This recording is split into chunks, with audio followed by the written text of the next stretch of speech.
I didn't think I needed Reclaim AI until my calendar started controlling my life. Meetings everywhere, no focus time, and somehow the day was gone before I did anything important. So when I heard about an AI that could auto-manage my schedule, I thought, okay, either this is genius or completely unnecessary. Step 1. Why Reclaim AI sounded so promising? Reclaim AI basically connects to your calendar and starts organizing your time for you.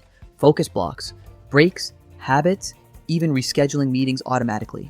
On paper, it sounds like hiring a personal assistant without paying one. Hard not to be curious. Step 2, first few days using it. At first it felt weird letting AI move things around on my calendar, but then something happened. I noticed I finally had protected focus time. No random bookings, no last minute chaos. For the first time in a while, my day actually felt structured. And honestly, that was refreshing. Step 3, where reality kicks in. But here's the part nobody tells you. You have to trust the system. If you're someone who constantly overrides your calendar, this might frustrate you, because Reclaim works best when you let it do its thing. Also, it's not magic. A messy schedule still needs human priorities. I can organize your time, but it can't decide what matters most in your life. Step 4, what I liked versus what took getting used to. What I liked, automatic focus time, smarter scheduling, less mental load.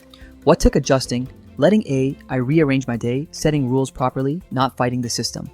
Once I stopped micromanaging it, it actually helped. Step 5, who should actually use Reclaim. If your calendar feels out of control, you'll probably love this. Creators, founders, remote workers, anyone juggling too much, but if your schedule is already simple, you might not feel a huge difference.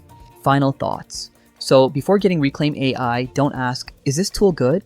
Ask, am I overwhelmed enough to need it? Because for the right person, it's not just helpful, it's a sanity saver. Go in with realistic expectations, and it might quietly become one of your favorite tools. Thanks for watching. Catch you in the next one.